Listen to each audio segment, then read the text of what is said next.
कहानी की शुरुआत एक बहुत ही सुंदर और पुराने जापानी घर से होती है, जिसके चारों तरफ साफ पानी और हरियाली है। घर के अंदर हमारा हीरो बचपन में अपने दादाजी के पीछे पीछे जा रहा होता है और उसके हाथों में एक बर्तन है। एक कमरे में जाने के बाद दादाजी उस बर्तन को एक ऊंचे शेल्फ पर रखने में हीरो की मदद करते हैं। फिर दादाजी उसे कुछ स्नैक्स देते हैं ताकि वो उन्हें भी शेल्फ पर रख सके। जैसे ही हमारा छोटा हीरो पैकेट्स को वहां रखता है, पास के कमरे में एक छोटी बच्ची मुड़कर देखती है, जैसे उसे स्नैक्स की खुशबू आ गई हो। जल्द ही वो बच्ची कमरे में भागती हुई आती है, जिस पर हीरो का ध्यान जाता है। जब हीरो का ध्यान भटकता है तो वो बच्ची चुपके से शेल्फ से स्नैक्स चुरा लेती है और वहां से भागने लगती है। हीरो तुरंत मुड़ता है और उसे रंगे हाथों पकड़ लेता है, लेकिन वो छोटी बच्ची उसे देखकर एक प्यारी सी स्माइल देती है और हवा में गायब हो जाती है। हीरो को लगता है कि वो कोई भूत थी और वो डर जाता है, लेकिन उसके दादाजी उसे बताते हैं कि जो बच्ची उसने देखी वो बिल्कुल असली थी। दादाजी समझाते हैं कि वो उन चीजों को देख सकता है जो आम लोग नहीं देख पाते, इसलिए वो उस बच्ची को देख पाया जो असल में एक शांत आत्मा है और काफी लंबे समय से उनके घर में रह रही है। कई सालों बाद जब हमारा हीरो बड़ा हो जाता है तो वो दादाजी का घर छोड़कर अपने एक दूर के रिश्तेदार के खाली पड़े घर में शिफ्ट हो जाता है। जब हीरो अपने नए घर की तरफ जा रहा होता है तो हरामा नाम का एक लड़का यह देखकर हैरान होता है कि उनके पड़ोस में कोई नया रहने आया है। इसी बीच हीरो अपने नए घर पहुंच जाता है। वो घर के इतने बड़े साइज को देखकर हैरान रह जाता है। घर के अंदर से एक डार्क एहसास बाहर आ रहा होता है, जिससे उसे थोड़ी घबराहट होती है, लेकिन हीरो इस पर ज्यादा ध्यान नहीं देता और अपनी चाबी से गेट खोलने की कोशिश करता है। जैसे ही चाबी ताले पर लगती है, एक रहस्यमयी ताकत वहां आती है और उस धुंध को दूर भगा देती है। हीरो हैरान होकर अपने हाथ में रखे नोट और चाबी को देखता है और पाता है कि उसने पेपर पर जो भी लिखा था वो गायब हो गया है। तभी अचानक से बहुत तेज हवा चलती है और वो नोट उसके हाथों से उड़ जाता है। हवा में उड़ते हुए वो नोट एक सुनसान जगह पर रखे मंदिर के ऊपर गिरता है और फिर उस पर लिखी बाकी चीजें भी पूरी तरह से मिट जाती हैं। मंदिर के बहुत अंदर दो डरावनी आंखें दुनिया को देखने के लिए खुलती हैं। घर वापस आकर हीरो अपना सारा सामान नीचे रखता है और सफाई के उन सभी कामों की लिस्ट बनाता है जो उसे करने हैं। अपनी माँ से फोन पर बात करते हुए वो सोचता है कि इतनी अच्छी जगह और इतने बड़े साइज के बावजूद किसी ने यह घर क्यों नहीं खरीदा। उसकी माँ बताती है कि कई खरीदार उस घर को देखने आए थे, लेकिन वहां पहुंचने के बाद वो सब बिना कुछ बताए वहां से चले गए। हीरो हाँ में सिर हिलाता है, लेकिन सफाई करते हुए इस अजीब बात को भूल जाता है। फिर वो बगीचे की तरफ जाने लगता है, लेकिन उसे जमीन पर कुछ फूल पड़े हुए दिखते हैं। हीरो कंफ्यूज हो जाता है क्योंकि उसे याद नहीं कि वो कोई फूल लाया था। तभी वो देखता है कि झाड़ियों के पीछे से एक अजीब सा जीव उसे छुपकर देख रहा है। कुछ समय बाद माली वहां आता है और कुछ घंटों की मेहनत के बाद वो पूरे बगीचे की सफाई कर देता है। फिर वो हीरो से बात करने लगता है कि नए पेड़ कहाँ लगाए जाएं। हीरो सोचता है कि उसे कुछ भी नया नहीं लगाना चाहिए, क्योंकि वो तो बस कुछ समय के लिए किसी और के घर में रह रहा है। माली भी इस बात से सहमत हो जाता है। अचानक माली के कंधे के पास एक डार्क साया जमा होने लगता है, जिससे उसे बहुत तेज दर्द होता है। जैसे ही हीरो माली की तकलीफ देखता है, घर में अचानक एक हवा का झोंका आता है, जिससे उसका एक लिखा हुआ नोट उड़कर माली के कंधे पर जा लगता है। जैसे ही वो नोट माली को छूता है, उसका दर्द बिल्कुल गायब हो जाता है। जब माली अचानक ठीक होने की खुशी मना रहा होता है, हीरो देखता है कि उसके नोट की लिखाई एक बार फिर से गायब हो गई है। फिर उसे पास ही जमीन पर कुछ जड़ी बूटियां पड़ी हुई दिखती हैं और वो सोचता है कि क्या माली इन्हें लेकर आया था। माली बताता है कि वो अपने साथ कोई एक्स्ट्रा पौधे नहीं लाया था, जिससे हीरो और भी ज्यादा कंफ्यूज हो जाता है। अगले दिन हीरो उठता है और बगीचे में ताजी हवा लेने के लिए बाहर जाता है, लेकिन तब उसे दरवाजे के ठीक बाहर रसभरी का एक गुच्छा रखा हुआ मिलता है। इस बार वो एक अजीब जीव को वहां से जाते हुए देखता है, जिससे उसे दादाजी के घर वाली उस छोटी बच्ची की याद आ जाती है। हीरो को आखिरकार समझ आ जाता है कि कोई खास जीव उसे ठीक उसी बच्ची की तरह ये तोहफे लाकर दे रहा है। इसलिए वो कुछ चढ़ावा खरीदने के लिए बाजार जाने का फैसला करता है। वापस आने के बाद वो शुक्रिया कहने के लिए कुछ मिठाइयां और कोल्ड ड्रिंक बाहर निकालता है। हीरो के सारे तोहफे बाहर रखने के बाद एक रहस्यमयी लोमड़ी स्वादिष्ट खुशबू सूंघते हुए उसके बगीचे में आ जाती है। फिर वो लोमड़ी हीरो के सामने अपने असली रूप में आती है और उसकी जगह में बिना बुलाए आने के लिए माफी मांगती है। हीरो हैरान रह जाता है और सोचता है कि यह सफेद कुत्ता उससे बात क्यों कर रहा है। वो लोमड़ी बताती है कि वो कुत्ता नहीं है, उसका नाम यामागामी है और वो पास के पहाड़ का गॉड है। यामागामी हैरान होता है कि हीरो उसे देखने के बाद भी इतना शांत कैसे है। हीरो बताता है कि उसे बस उसके लिए बुरा लग रहा है, क्योंकि वो इतना अच्छा था कि उसके लिए इतने सारे तोहफे लाया। फिर वो यामागामी को मिठाइयां और ड्रिंक देता है, जिसे वो बिना किसी हिचकिचाहट के खाने लगता है। जब यामागामी मिठाइयों का मजा ले रहा होता है, हीरो उसे थोड़ी शराब भी ऑफर करता है, लेकिन यामागामी उससे सादा पानी मांगता है, क्योंकि उसकी ताकत इतनी कमजोर हो चुकी है कि वो शराब नहीं पी सकता। हीरो मान जाता है और उसे दुकान से खरीदा हुआ पानी देता है, जिसे पीकर यामागामी को उतना ही मजा आता है जितना प्राकृतिक झरने के पानी में आता। फिर यामागामी उसे बचाने के लिए हीरो का शुक्रिया अदा करता है और बताता है कि उसकी ताकत ने कुछ बुरी आत्माओं को खत्म कर दिया जो उसकी एनर्जी सोख रही थी। हीरो कंफ्यूज हो जाता है क्योंकि उसे किसी भी आत्मा से लड़ना याद नहीं है, लेकिन यामागामी समझाता है कि उसके नोट्स की लिखाई में एक खास ताकत है जो बुरी आत्माओं को दूर भगा सकती है। आखिरकार हीरो को समझ आ जाता है कि उन सभी अजीब घटनाओं के बाद उसकी लिखाई हमेशा गायब क्यों हो जाती थी। अचानक माली बगीचे में भूले हुए अपने कुछ औजार लेने के लिए घर वापस आता है।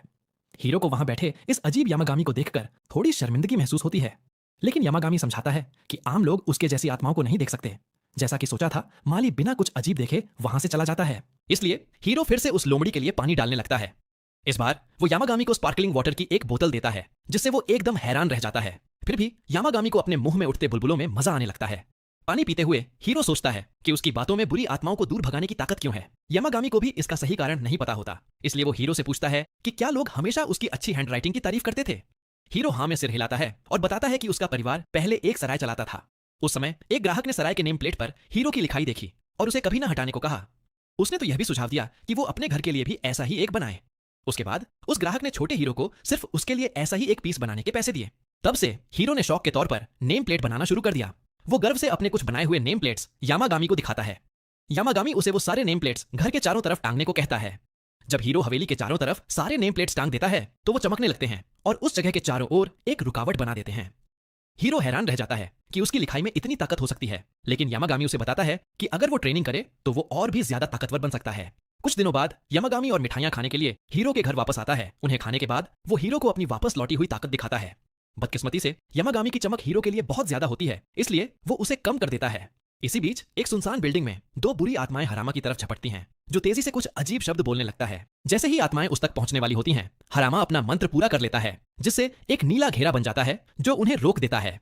फिर से अटैक करने के बजाय आत्माएं हरामा को छोड़ देती हैं और बिल्डिंग के बाहर भाग जाती हैं। ऐसी बुरी आत्माओं से लड़ने के खतरों के बावजूद हरामा बाहर भागता है, क्योंकि इस बात का डर था कि आत्माएं पास के बाजार में किसी मासूम इंसान पर अटैक कर सकती हैं। आत्माओं का पीछा करते हुए हरामा देखता है कि हीरो एक गली के कोने से मुड़ रहा है। हरामा के पास उसे चेतावनी देने का समय नहीं होता, इसलिए आत्मा सीधे हीरो से टकरा जाती है। लेकिन वो यह देखकर हैरान रह जाता है कि आत्मा ही पूरी तरह से चकनाचूर हो जाती है। उसके बाद एक गोला जमीन पर गिरता है।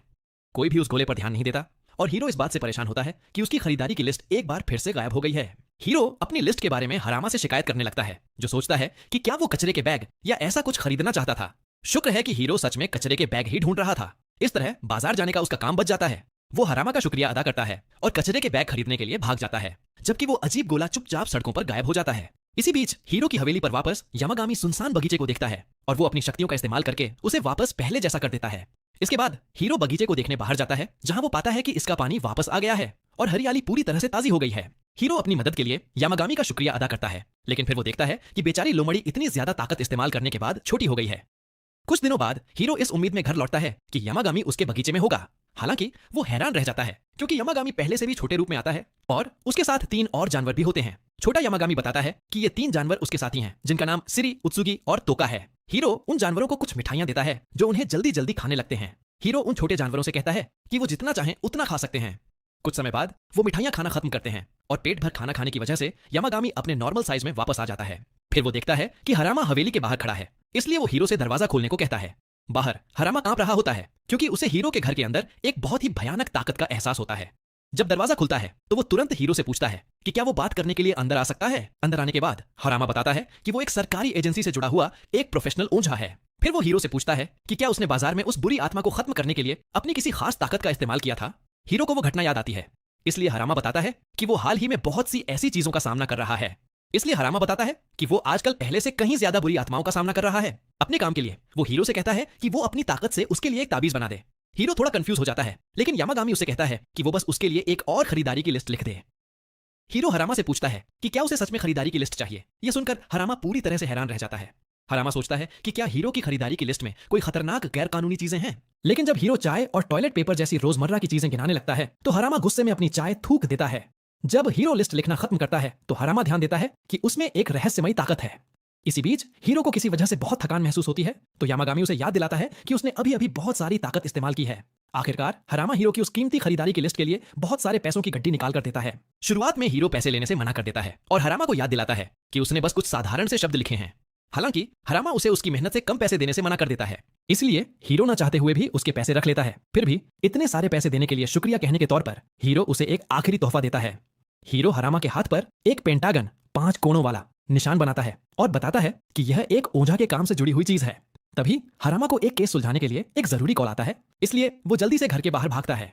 जब वो बताई गई जगह पर पहुंचता है तो देखता है कि उसके साथियों को एक बहुत बड़ी बुरी आत्मा ने घेर रखा है, जिसे उन्होंने पहले कभी नहीं देखा था। हरामा सीधे उस आत्मा की तरफ अटैक करने के लिए बढ़ता है, लेकिन आत्मा मुड़ती है और वो हरामा को निगलने ही वाली होती है। लेकिन वो यह देखकर हैरान रह जाता है कि उसके हाथ पर बना वो पेंटागन निशान उस आत्मा को पूरी तरह से मिटा देता है, जो हीरो की असली ताकत की गहराई को दिखाता है।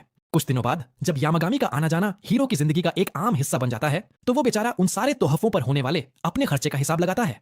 खर्चे का हिसाब लगाने के बाद हीरो को समझ आता है कि उसके जैसा एक बेरोजगार लड़का उन बाकी बेरोजगार और आलसी जीवों का खर्चा नहीं उठा सकता, जो बेशर्मी से उसके बगीचे में दुनिया की सबसे महंगी और स्वादिष्ट चीजें खा रहे हैं। हालांकि हीरो ने उन्हें कुछ सस्ती चीजें खिलाने की कोशिश की थी, लेकिन यामागामी के वो नखरे वाले छोटे साथी साफ तौर पर उदास हो जाते थे। इसलिए उसके पास उन्हें महंगी चीजें देने के अलावा कोई चारा नहीं था। फिर भी इसका मतलब यह था कि हीरो के पास जल्द ही अपने बिल चुकाने के लिए भी पैसे खत्म हो जाएंगे। जब हीरो अपने भविष्य को लेकर परेशान होता है तो यामागामी ध्यान देता है कि हीरो के बगीचे में चुपचाप एक छोटा सा पत्थर आ गया है। बाद में हीरो नौकरी की तलाश में सड़कों पर निकल पड़ता है। वो एक पार्ट टाइम नौकरी के लिए अप्लाई करने की कोशिश करता है, लेकिन फिर उसे याद आता है कि उन साथियों का कभी न भरने वाला पेट पालने के लिए यह काफी नहीं होगा। फिर उसकी नजर पास ही हो रहे एक लकी ड्रॉ पर पड़ती है, इसलिए वो अपनी किस्मत आजमाने का फैसला करता है। किसी तरह हीरो 1 लाख येन का सबसे बड़ा इनाम जीत जाता है, जिससे उसे कम से कम 3 दिन के खर्चे लायक पैसे मिल जाते हैं। नौकरी ढूंढने का काम टल जाने से खुश होकर वो यामागामी के साथ जश्न मनाने के लिए कुछ ड्रिंक्स खरीदने का फैसला करता है। लेकिन जब हीरो दुकान में घुसता है तो वो अचानक से उनका 333वां ग्राहक बन जाता है। किसी वजह से दुकान के मालिक इस अजीब नंबर का जश्न मनाते हैं, इसलिए इनाम के तौर पर वो हीरो को अपनी सबसे अच्छी ड्रिंक्स का एक सेट गिफ्ट में देते हैं। हीरो सोचता है कि क्या उसकी लगातार लगने वाली यह किस्मत सिर्फ एक इत्तेफाक है। लेकिन जब वो उसके बाद दुनिया का हर एक जैकपॉट जीतने लगता है तो उसे यकीन हो जाता है कि उसकी किस्मत के साथ कुछ अजीब तो हुआ है। इसके बाद वो एक करोड़पति बनकर घर लौटता है और यामागामी से पूछता है कि क्या उसने लॉटरी जिताने के लिए अपनी ताकत का इस्तेमाल किया था। यामागामी ना में सिर हिलाता है और हीरो के तालाब में मौजूद एक अजीब से कछुए की तरफ इशारा करता है। वो बताता है कि इस पत्थर जैसे कछुए का नाम रेकी है और यह उन 4 पवित्र जानवरों में से एक है जो अच्छी किस्मत देते हैं। ऐसा लगता है कि हीरो ने कभी रेकी की मदद की थी, इसलिए उस छोटे कछुए ने उसका एहसान चुकाने का फैसला किया। हालांकि हीरो को याद नहीं कि उसने कभी किसी कछुए को बचाया हो। यामागामी बताता है कि उसने बाजार के पास उस बुरी आत्मा को खत्म करके अनजाने में रेकी को उस आत्मा से बचने में मदद की थी। इस बात के बावजूद हीरो को उस कछुए की ताकतों पर शक होता है। अचानक उसे अपनी मां का फोन आता है, जो उसे बताती है कि वो 10 लाख येन की एक लॉटरी जीत गया है, जिसमें उसने पहले कभी हिस्सा लिया था। आखिरकार हीरो मान लेता है कि रेकी सच में किस्मत चमकाने वाला कछुआ है और उसकी मदद के लिए उसका शुक्रिया अदा करता है। यामागामी बताता है कि रेकी उस तालाब में रहना चाहता है, तो हीरो सोचता है कि उसे वहां रहने की इजाजत दी जाए या नहीं।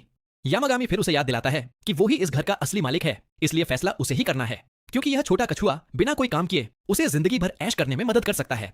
हीरो आसानी से उसे अपने बगीचे में रहने की इजाजत दे देता है। फिर वो रेकी को उसकी मदद के लिए शुक्रिया कहने के तौर पर कुछ ड्रिंक्स ऑफर करता है। फ्री की ड्रिंक के बारे में सुनकर वो धीमा कछुआ अपना इनाम पाने के लिए तुरंत एक कटोरी के सामने टेलीपोर्ट होकर आ जाता है। हीरो मुस्कुराता है और रेकी से कहता है कि वो जितना चाहे उतना पी सकता है, लेकिन तभी उसके सामने एक चमकता हुआ गोला आता है। जब वो गोला जमीन पर गिरता है तो उसकी चमक खत्म हो जाती है और उसके अंदर बीजों का एक गुच्छा दिखाई देता है। हीरो सोचता है कि ये बीज कहां से आए, तो यामागामी बताता है कि ये रेकी की तरफ से एक तोहफा है। फिर जैसे ही हीरो उन बीजों को बोने के लिए तैयार होता है, यामागामी उसे चेतावनी देता है कि वे एक बहुत बड़े पौधे में बदल जाएंगे। अपने बगीचे को बर्बाद होने से बचाने के लिए हीरो बीजों को बोने से पहले यामागामी से किसी सही जगह के बारे में पूछता है। बीजों को बोते समय हीरो सोचता है कि वे असल में कौन सा पौधा बनेंगे, लेकिन यामागामी इसे एक सरप्राइज ही रहने देता है। कुछ दिनों बाद हीरो यामागामी और उसके साथियों के लिए कुछ कुकीज लेकर बगीचे में जाता है। अचानक छत से 2 छोटी आत्माएं झांकती हैं, जिससे बेचारा हीरो बुरी तरह डर जाता है। फिर यामागामी उन्हें फुजिन और रेन के नाम से बुलाता है, इसलिए हीरो समझ जाता है कि वे जापानी कहानियों की हवा और बिजली की मशहूर आत्माएं हैं। हालांकि कहानियों में उन दोनों आत्माओं को काफी डरावना बताया गया था, लेकिन असल जिंदगी में वे काफी क्यूट लग रही थीं। उनकी असली पहचान जानने के बाद हीरो उन्हें कुछ कुकीज देता है, जिसे वे खुशी खुशी ले लेते हैं। फिर वे दोनों यामागामी के लगभग मरने की हालत में पहुंचने का मजाक उड़ाने लगते हैं, लेकिन वो बूढ़ी लोमड़ी गर्व से उन्हें बताती है कि वो इतनी आसानी से कभी नहीं मरेगा।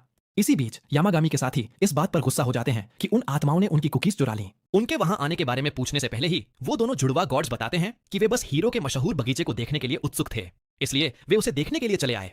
फिर वे रेकी को उसकी कटोरी से पीते हुए देखते हैं, इसलिए हीरो उन्हें भी ड्रिंक ऑफर करता है। जब वे दोनों ड्रिंक पी लेते हैं तो फूजिन हीरो को तोहफे के तौर पर हवा की अपनी ताकत देता है।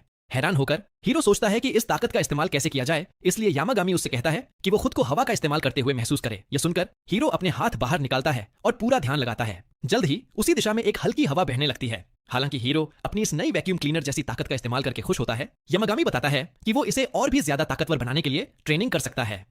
कहीं और एक अंधेरी बिल्डिंग में हरामा और भी कई बुरी आत्माओं से लड़ रहा होता है। जैसे ही वो एक और आत्मा को खत्म करता है, वो देखता है कि हीरो का बनाया हुआ पेंटागन धीरे धीरे फीका पड़ गया है।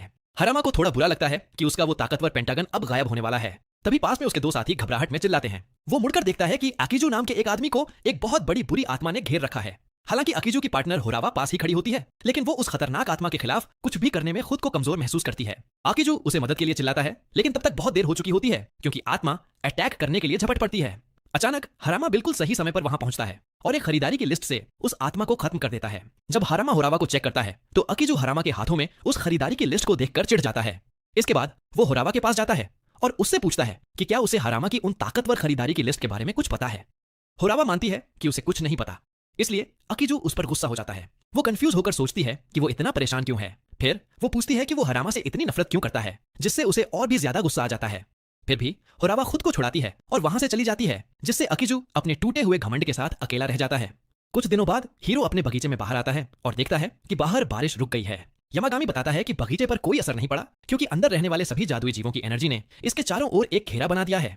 फिर हीरो देखता है कि जो बीज उसने बोए थे वे अब एक छोटे पौधे में बदल गए हैं। यामागामी हीरो को बताता है कि इस पौधे को घर का पवित्र पेड़ माना जाएगा और इसका नाम उसके खुद के नाम पर कुसेनिनोई रखा जाएगा।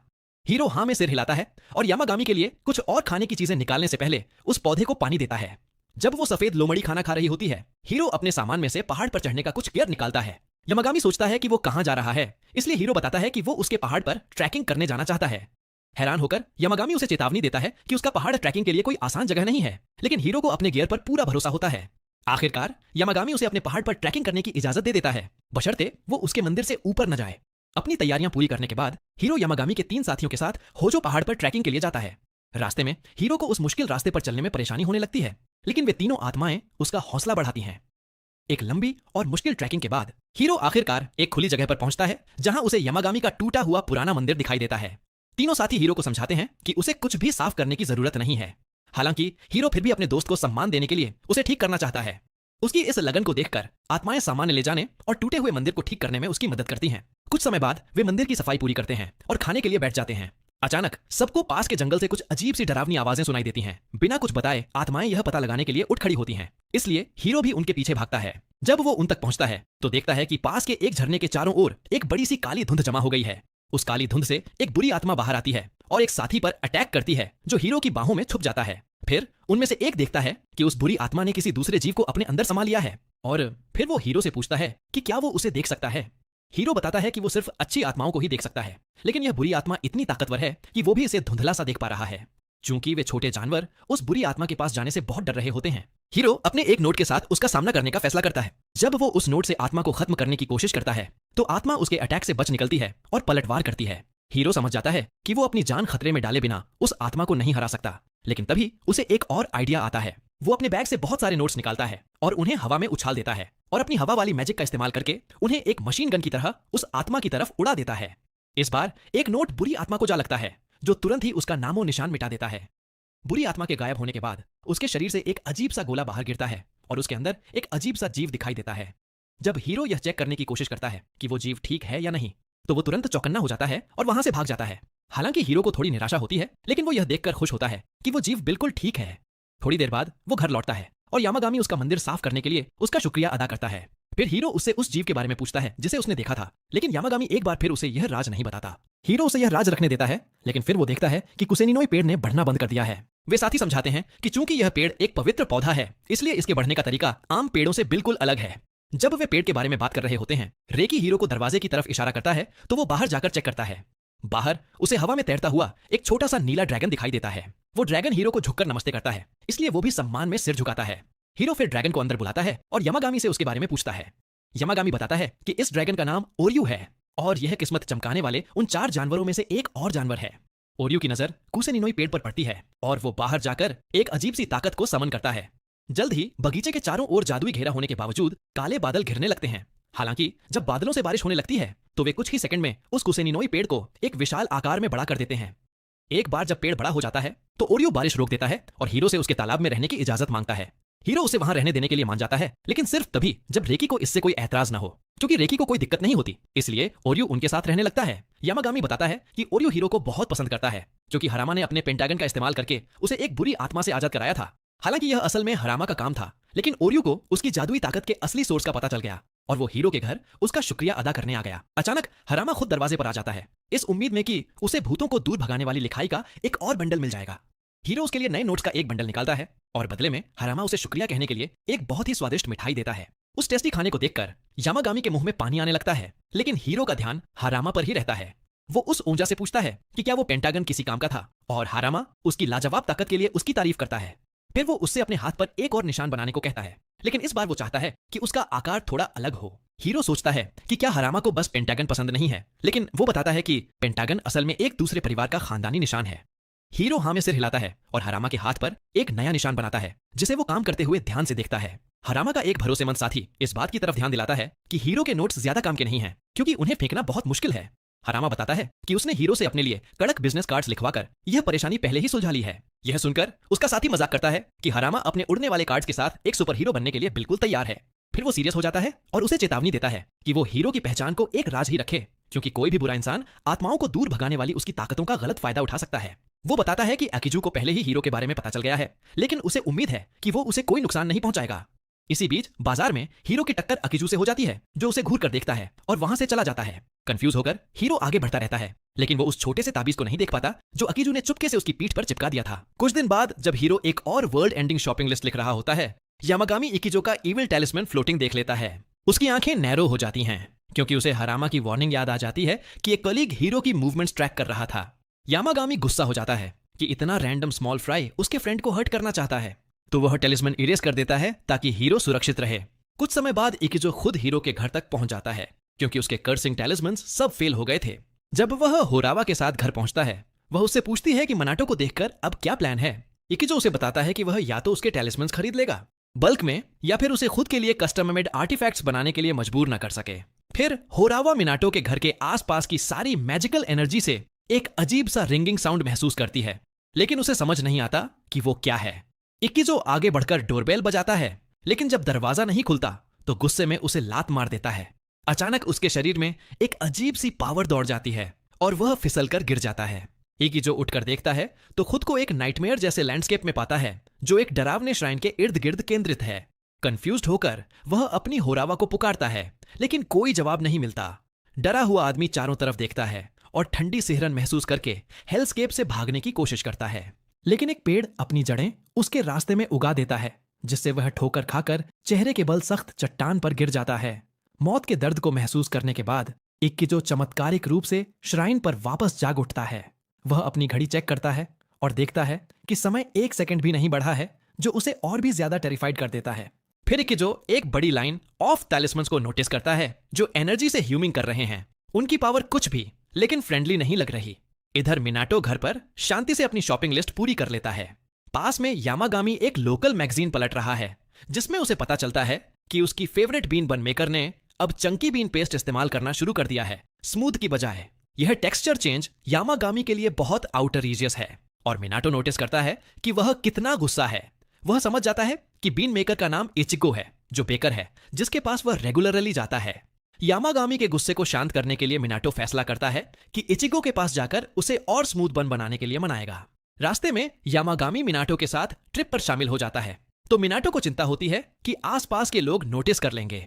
यामागामी उसे रियश्योर करता है कि ज्यादातर लोग उसे देख नहीं सकते, लेकिन फिर भी आसपास के लोग उसकी प्लीजेंट स्मेल और प्रेजेंस नोटिस कर लेते हैं। यामागामी के बन लेने से पहले वे पेट शॉप में कुछ सामान के लिए जाते हैं। यामागामी अपने लिए एक अच्छा डॉग बोल चुनता है, लेकिन मिनाटो को लगता है कि अपने बेस्ट फ्रेंड को स्ट्रे पपी की तरह फीड करना सही नहीं।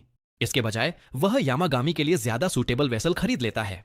सॉफ्ट स्लीपिंग कुशन चुनने से पहले यामागामी कहता है कि उसे कोई बेडिंग नहीं चाहिए, लेकिन जब वह असल में कुशन की सॉफ्टनेस फील करता है तो तुरंत उसे पसंद आ जाता है। मिनाटो नोटिस करता है कि डॉग कुशन उसके लिए छोटा है, तो वह लार्जर वाले का कस्टम ऑर्डर कर देता है। इसके बाद दोनों इचिको की शॉप पर जाते हैं। इचिको मिनाटो को पड़ोसी के रूप में पहचानता है और पूछता है कि क्या वह यामागामी के माउंटेन पर गया है। मिनाटो हाँ में सिर हिलाता है, तो इचिको सीक्रेटली पूछता है कि क्या वह माउंटेन के होली डॉग से मिला है। मिनाटो के पीछे ऑफेंडेड यामागामी इशारा करता है कि वह वुल्फ है। मिनाटो लाइन से बचने का मौका लेते हुए इचिको से कहता है कि वह हाल ही में कोई मैजिक डॉग से नहीं मिला।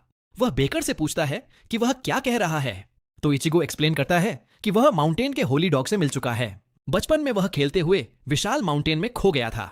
युवा इचिको रास्ता ढूंढने की कोशिश कर रहा था कि वह एक अजीब श्राइन पर पहुंच गया। अचानक एक अजीब डॉग उसके सामने आ गया और उसे डराकर भगा दिया। जहां भी छोटा लड़का भागता, वह डॉग कहीं से भी पॉपअप होकर उसे दूसरी दिशा में डरा देता। केवल तब जब इचिको खुद को माउंटेन के बेस पर पाता है तो उसे समझ आता है कि डॉग ने उसे रास्ता दिखाकर वापस भेज दिया था। प्रेजेंट में आयो सोचता है कि उसने एक गाइडिंग डेमन डॉग देखा था जो यामागामी को और भी गुस्सा दिलाता है।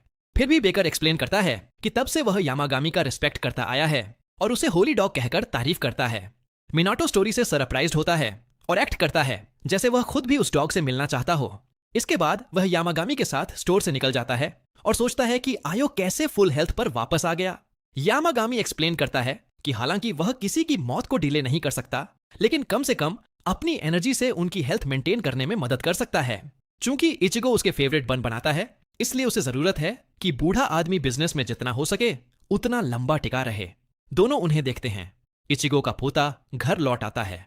दोनों एक परफेक्ट फैमिली जैसे लग रहे हैं। इसके बाद मिनाटो घर लौटता है और गार्डन सीलिंग पर विंड चाइम बांध देता है। फिर वह बांध लेने चला जाता है, जबकि यामागामी अनरिलक्टेंटली न्यू चंकी बन ट्राई करता है। खाने से पहले यामागामी याद करता है कि उनके घर के बाहर एक अनप्लीजेंट विजिटर था। इकिजो ने वही नाइटमेयर हेल्सकेप बार बार एक्सपीरियंस करने के बाद सोचा कि क्या वह हमेशा के लिए ट्रैप हो गया है। आखिरकार अंतहीन टेरर ने उसे ओवरवेल्म कर दिया और आदमी ने हुएवर इस रियल्म को कंट्रोल कर रहा था उसे माफ करने की भीख मांगी, क्योंकि उसने उन्हें गुस्सा दिलाया था।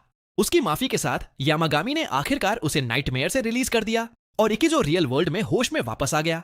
जब वह जागा तो उसने होरावा से पूछा कि वह कितनी देर से उसका इंतजार कर रही थी। होरावा कंफ्यूज्ड लगी, क्योंकि उसे इकिजो के ट्रैप होने के दौरान कोई टाइम पास नहीं हुआ महसूस हुआ। इस बात को सुनकर इकिजो मिनाटो के घर से टेरिफाइड हो जाता है और डरे हुए बच्चे की तरह भाग जाता है। पीछे छूट गई कंफ्यूज्ड होरावा सोचती है कि क्या घर की बेल का इको के टेरर से कोई लेना देना है। इधर यामागामी चंकी बन का पीसफुली एंजॉय करता रहता है। जल्द ही मिनाटो बात से बाहर आता है और पूछता है कि क्या कोई विजिटर्स आए थे। यामागामी कहता है नहीं, तो मिनाटो टॉपिक चेंज करता है और पूछता है कि क्या उसे न्यू बन पसंद आए। पहले की शिकायतों के बावजूद यामागामी ने उन्हें टेस्ट करने के बाद असल में न्यू बन पसंद कर लिया। मिनाटो को खुशी होती है कि इचिको की बेकरी का ट्रिप वेस्ट नहीं गया और वह रिलैक्स करने बैठ जाता है। यामागामी नोटिस करता है कि इस बार उसने काफी लॉन्ग बात लिया, हालांकि वह आमतौर पर क्विक शॉवर्स लेता है। मिनाटो एक्सप्लेन करता है कि वह घर पर हॉट स्प्रिंग में रिलैक्सिंग बाथ्स लेने का आदी है, तो वह एक बार फिर उस फीलिंग को एक्सपीरियंस करना चाहता था।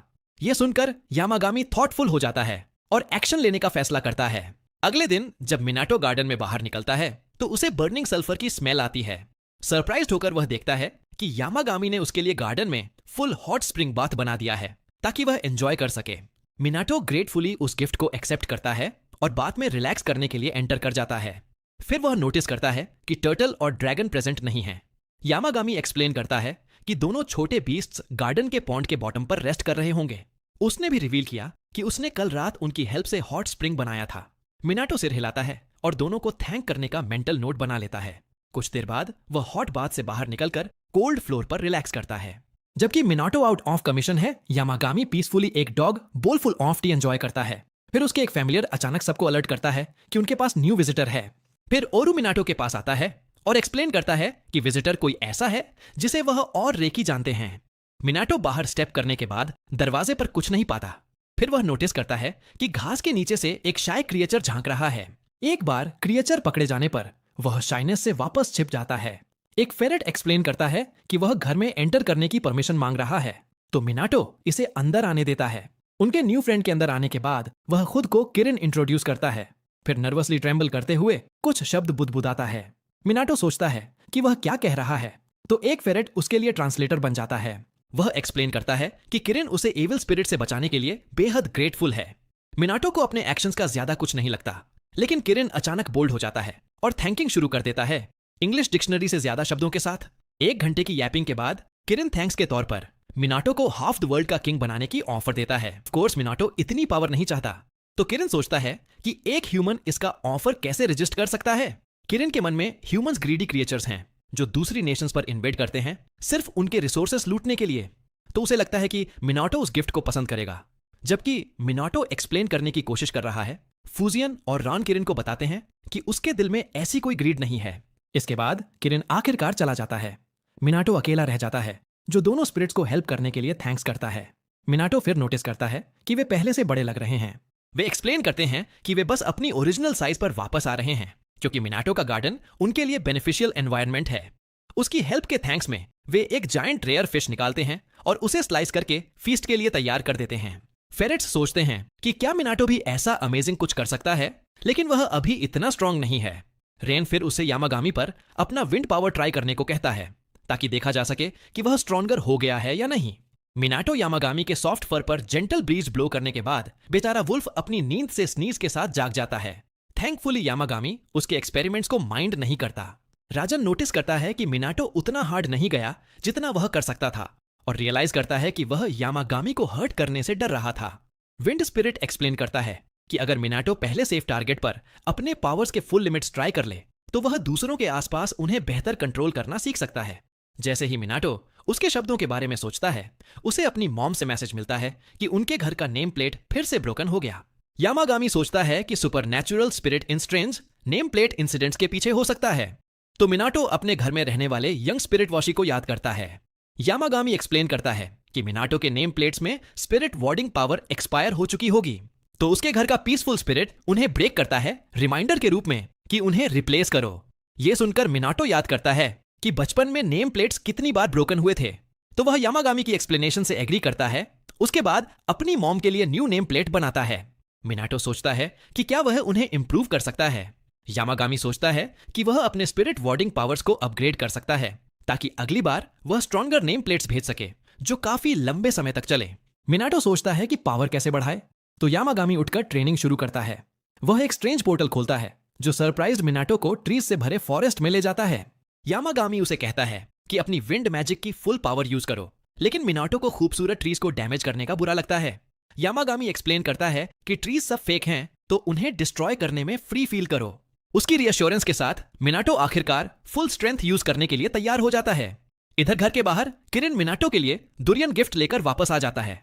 वह फाउल स्मेलिंग फ्रूट को जमीन पर छोड़ देता है, तो दोनों रेकी और ओरू उसे स्मेली ट्रैश पीछे छोड़ने के लिए चिल्लाने लगते हैं। किरण ऑफेंडेड हो जाता है कि उन्होंने उसके प्रेशियस गिफ्ट को रिजेक्ट कर दिया, लेकिन वह अनरिलेक्टेंटली मेंशन छोड़ देता है। फॉरेस्ट में वापस यामागामी देखता है कि मिनाटो हाथ आगे करके कंसंट्रेट कर रहा है। इस बार वह एक पावरफुल विंड रिलीज करता है जो स्ट्रॉन्ग ट्रीज को भी हिला देता है, लेकिन अचानक उसका शरीर जवाब दे जाता है और वह सारे स्ट्रेन से कोलैप्स हो जाता है। इसके बाद वह घर में जागता है और यामागामी एक्सप्लेन करता है कि उसका बॉडी अपने फुल पावर को हैंडल नहीं कर पाया। तब से मिनाटो यामागामी के साथ ट्रेनिंग शुरू कर देता है ताकि अपनी विंड मैजिक और स्टेमिना को स्ट्रेंथन कर सके। एक बार उसकी पावर स्ट्रॉन्गर हो जाने पर वह अपनी मॉम के लिए एक्स्ट्रा स्पिरिट वार्डिंग स्ट्रेंथ वाली न्यू नेम प्लेट बनाता है। जबकि मिनाटो गिफ्ट घर भेजने की तैयारी कर रहा है, हरामा कहीं और न्यू थ्रेट का सामना कर रहा है। एक डेंस श्राउडेड फॉरेस्ट में वह एक डार्क भारी मायस्मा से घिरे श्राइन से हॉरर में पीछे हट जाता है। कुछ दिनों बाद हीरो ने अपनी विंड मैजिक का इस्तेमाल करके घर के बाहर की पत्तियों को वैक्यूम किया। यामागामी ने गौर किया कि विंड मैजिक पर उसका कंट्रोल काफी सुधर गया है, लेकिन हीरो को नहीं लगा कि वह फुजेन के मुकाबले कुछ खास है। हालांकि फुजेन ने खुद माना कि वह बहुत अच्छा कर रहा है। उसे लगा कि जल्द ही हीरो इतना मजबूत हो जाएगा कि वह बवंडर का इस्तेमाल करके अपने दुश्मन के घरों को तबाह कर सके, लेकिन हीरो ने उसे भरोसा दिलाया कि वह अपनी शक्तियों का दुरुपयोग नहीं करेगा। फिर रान ने पूछा कि क्या हीरो को बिजली की शक्ति भी चाहिए, लेकिन उसने मना कर दिया। ऑफर ठुकराने के बाद हीरो ने देखा कि यामागामी के सेवक गायब हैं। बूढ़े भेड़िए ने बताया कि चूंकि उसके तीनों सेवक तब बेकार साबित हुए थे जब हीरो का पहाड़ पर बुरी आत्मा से सामना हुआ था, इसलिए उसने उन्हें ट्रेनिंग के लिए भेज दिया है। इस बीच एक बड़े पेड़ के नीचे तीनों फेरेट्स खर्राटे ले रहे थे। वे मामूली ट्रेनिंग ड्रिल से ही थक चुके थे। कुछ समय बाद हीरो ने सबके खाने के लिए कुछ शकरकंद भूने। जब यामागामी और ओरियो आलू का आनंद ले रहे थे, तब हीरो ने रेकी को भी एक ड्रिंक दिया। फिर उसने फुजिन और रान से भी पूछा कि क्या वे शकरकंद खाना चाहेंगे। उन दोनों आत्माओं ने मना कर दिया और गर्व से दावा किया कि वे पलक झपकते ही अपने आलू खुद पका सकते हैं। दिखाने के लिए फुजिन ने कुछ कच्चे शकरकंद हवा में उड़ाए, जबकि रायन ने उन्हें पकाने के लिए अपनी बिजली से जलाया। हालांकि वे दोनों अपनी रचना पर गर्व कर रहे थे, लेकिन हीरो ने गौर किया कि उन्होंने स्वादिष्ट आलू को पूरी तरह से जला दिया था। अचानक एक अजीब लाल फल हीरो के पैर के पास लुढ़क कर आया। उसने फल को देखा और समझ गया कि किरण एक बार फिर एक अजीब तोहफे के साथ आया है। हीरो ने किरण को धन्यवाद दिया और उससे कुछ शकरकंद खाने को कहा, लेकिन वह बेचारा जीव डर गया कि कहीं हीरो उसे भी उसके हाथ वाले आलू की तरह जला तो नहीं देगा। डरे हुए किरण के भागने के बाद हीरो सोचने लगा कि उसे क्या पसंद है, और यामागामी से पता चला कि वह बियर पसंद करता है। तभी दरवाजे की घंटी बजी। हीरो बाहर गया और देखा कि हारा थका हारा खड़ा है। बोलने में असमर्थ वह थका हुआ आदमी हीरो की बाहों में गिर पड़ा। कुछ आराम और पानी के बाद हरामा में आखिरकार बात करने की ताकत आई। उसने गौर किया कि हीरो के घर के अंदर दबाव बढ़ गया है। हालांकि यह दबाव अंदर रहने वाले उन सभी अजीब जादुई जीवों की वजह से था, लेकिन हीरो ने ऐसा नाटक किया जैसे वह कुछ नहीं जानता। फिर हरामा ने बताया कि उसका सामना एक ऐसी बुरी आत्मा से हुआ है जिसे जापान के सभी एक्सोर्सिस्ट हरा नहीं पा रहे हैं। एक साथ लड़ने पर भी उन्होंने पाया कि वह आत्मा एक शापित गुड़िया से आई है जिसे शुद्धिकरण के लिए मंदिर लाया गया था। हालांकि उसे शुद्ध करने वाले पुजारी का निधन हो गया, जिसके बाद वह मंदिर एक प्रेतबाधित क्षेत्र बन गया। हरामा ने कहा कि यह बुरी आत्मा यामागामी जैसी ही कोई शक्तिशाली हस्ती हो सकती है, क्योंकि वह अपने साथियों के साथ मंदिर के अंदर एक कदम भी नहीं रख पाया। हीरो को आश्चर्य हुआ कि हरामा उसे उस बुरी आत्मा को हराने के लिए क्यों कह रहा है। हरामा ने समझाया कि वह प्रेत बाधित मंदिर हमारी दुनिया से बाहर एक स्पेशल स्पेस में मौजूद है। हरामा अंदाजा लगा सकता था कि हीरो यामागामी जैसे रहस्यमयी जीवों को देख सकता है, इसलिए उसे पूरा भरोसा था कि वह उनकी शक्ति से उस मंदिर में प्रवेश कर सकता है। यह सुनकर कि हरामा उसकी शक्तियों का उपयोग करना चाहता है, यामागामी क्रोधित हो गया और उसने हरामा पर भारी दबाव डाल दिया। शुक्र है कि हरामा को ज्यादा सदमा पहुंचने से पहले ही तीनों फेरेट्स ने यामागामी से शांत होने को कहा। फिर हीरो ने यामागामी से पूछा कि क्या वह हरामा की मदद करने को तैयार है। गुस्से में लाल भेड़िया मदद के लिए राजी तो हुआ, लेकिन एक सख्त शर्त पर। शर्त यह थी कि हेरा उसे चावल के केक और बीन पेस्ट जैसी ढेर सारी प्रीमियम ट्रीट्स दिलाए। जब यामागामी को उसका मनपसंद खाना मिल गया तो हीरो ने पूछा कि क्या वह आखिरकार आत्मा को भगाने के लिए उसके साथ चलेगा। हालांकि उसे पता चला कि यामागामी केवल रिमोट सपोर्ट देगा। उसकी जगह उसके 3 सेवक हीरो के साथ जाएंगे ताकि वे अपनी ट्रेनिंग दिखा सकें और दूसरी दुनिया का पोर्टल खोल सकें। अगले दिन हीरो तीनों फेरेट्स के साथ जाने के लिए तैयार हो गया। विदा लेकर वे सब उस प्रेत बाधित मंदिर के लिए निकल पड़े। हीरो के निकलने से ठीक पहले यामागामी ने देखा कि कुसेनी नोई पेड़ की एक पत्ती उसकी शर्ट में उड़कर चली गई है। इसके बाद हीरो और फेरेट्स उस क्षेत्र की लंबी यात्रा पर निकल गए जहां वह मंदिर स्थित था। शहर में पहुंचते ही हीरो हरामा के बताए रास्तों पर चलकर मंदिर की ओर बढ़ने लगा। हालांकि रास्ते में फेरेट्स का ध्यान एक मिठाई की दुकान ने भटका दिया, इसलिए सब ताजा एप्पल पाई खाने के लिए रुक गए। जब वे तीनों लंच कर रहे थे, हीरो ने पास ही एक कौवे को उन पर चिल्लाते हुए देखा। एक फेरेट ने समझाया कि यह कौवा उन्हें रास्ता दिखा रहा है, इसलिए हीरो उसे फॉलो करने के लिए उठ खड़ा हुआ। कुछ देर चलने के बाद वे एक ऐसे क्षेत्र में पहुंच गए जहां काले कोहरे की वजह से भारी दबाव था। मंदिर पहुंचने के बाद हीरो मंदिर के गेट के ठीक सामने वाली सीढ़ियों पर चढ़ने वाला पहला व्यक्ति था। हीरो ने गौर किया कि सभी कौवे अंदर के भारी मियास्मा से बच रहे थे। फिर उसने हरामा को फोन करके बताया कि वह पहुंच गया है। हरामा, जो अपने साथियों के साथ मंदिर के पीछे के हिस्से में इंतजार कर रहा था, उसने पुष्टि की कि वह भी वहीं मौजूद है। जब उसका एक दोस्त अंदर जाने की कोशिश करता है तो वह हीरो को बताता है कि वे एक कदम भी करीब नहीं जा पा रहे हैं।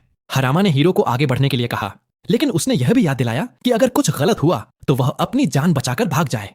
हीरो मान गया और गेट की ओर बढ़ा, लेकिन गेट ने उसके हाथ को एक जोरदार ताकत से पीछे धकेल दिया। अंदर घुसने में मदद करने के लिए तीनों फेरेट्स ने अपनी शक्तियों को मिलाया और गेट को एक जादुई पोर्टल में बदलने के लिए मजबूर किया। दरवाजा खुलने के साथ ही वे सब अंदर चले गए। जल्द ही वे मंदिर की मुख्य इमारत में पहुंचे, जहां फेरेट्स ने देखा कि अंदर ढेर सारी गुड़ियां रखी हुई थीं। इससे पहले कि वे और करीब जाते, एक बुरी आत्मा की डरावनी फुफकार सुनाई दी। सभी फेरेट्स दुश्मन पर अपने दांत पीसने लगे, लेकिन उसने मंदिर की दीवारों को तोड़ दिया और उन पर काले टेंटेकल्स से हमला कर दिया। अचानक हुए हमले से चौंककर हीरो ने एक शॉपिंग लिस्ट का इस्तेमाल करके उन टेंटेकल्स को रोका और फेरेट्स की रक्षा की। उसे हराने के बाद ढेर सारी गुड़ियां फर्श पर बेजान होकर गिर पड़ी। फिर घर से और भी गुड़ियां बाहर आईं, तो फेरेट्स उनसे निपटने के लिए कूद पड़े। उन 3 गुड़ियों को हराने के बाद उत्सुकी कुछ ज्यादा ही घमंडी हो गया और उसका ध्यान इस पर नहीं गया कि उनमें से एक अभी भी हिल रही थी। उस गुड़िया ने उसे अचानक पकड़ लिया और उसे अपने बालों में फंसा लिया, लेकिन किस्मत से सिरी ने उन्हें काट दिया।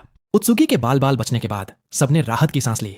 बदकिस्मती से वे आराम नहीं कर पाए, क्योंकि मंदिर से असली बॉस गुड़िया आखिरकार प्रकट हुई, जिसके शरीर पर बहुत सारा अंधेरा जमा था। वह गुड़िया हवा में उठी और जोर से चिल्लाई। गुड़िया की गुस्से वाली चीख की वजह से अंधेरा हीरो और बाकी सब पर हमला करने लगा, इसलिए वे एक बड़ी बैटल के लिए तैयार हो गए। हीरो ने ढेर सारे मेमोस निकाले और उन्हें हवा में उछालकर उस शैतानी गुड़िया की ओर उड़ा दिया। हालांकि यह गुड़िया बहुत शक्तिशाली थी और उसने उन जादुई तावीजों टैलिस्मन्स को ऐसे चीर दिया जैसे वे साधारण शॉपिंग लिस्ट हों। फिर उस गुड़िया ने फेरेट्स को दूर पटक दिया और अपना पूरा अटैक हीरो पर केंद्रित कर दिया। उसने उसे बालों की एक मोटी दीवार में फंसा लिया और पूरी ताकत से उसका गला घोंटने लगी। तो हीरो को लगा कि अब वह सीधा हेवन जाने वाला है। इसी समय यामागामी ने फेरेट्स के साथ अपने कनेक्शन के जरिए हीरो की हालत देख ली।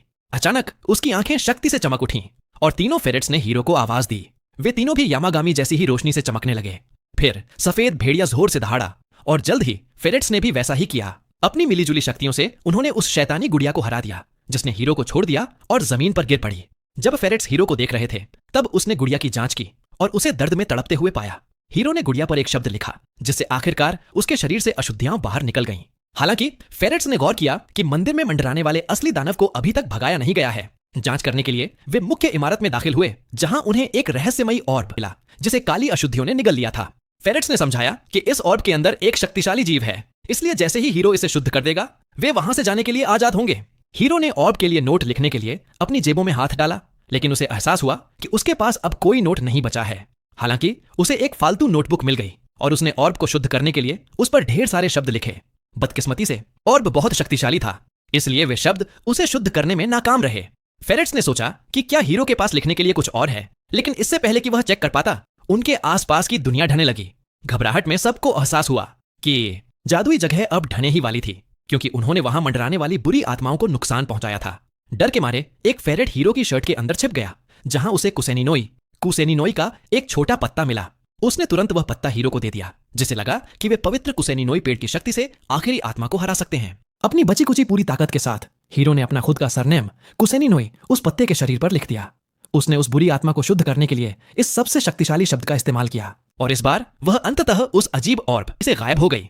जैसे ही अशुद्धि खत्म हुई, हीरो ने उस शुद्ध ऑर्ब को लिया और फेरेट्स के साथ बाहर की ओर भागा। मंदिर के बाहर हराम ने देखा कि वह पूरी जगह ढह रही है। उसने हीरो की मदद के लिए अंदर जाने की कोशिश की, लेकिन होरावा ने उसे रोक दिया, क्योंकि इसका कोई फायदा नहीं होता। अंदर हीरो और बाकी सभी मंदिर के मुख्य निकास द्वार की ओर भागे, लेकिन उनके आसपास की जगह बहुत ही तेज रफ्तार से ढह रही थी। जैसे ही उन्होंने बड़ी मुश्किल से बाहर निकलने की जगह तक पहुंचने की कोशिश की, झटकों की वजह से एक विशाल पेड़ उखड़ गया। वह पेड़ सीधा हीरो की तरफ गिरने लगा, जिसने अंत करीब जानकर अपनी आंखें बंद कर लीं।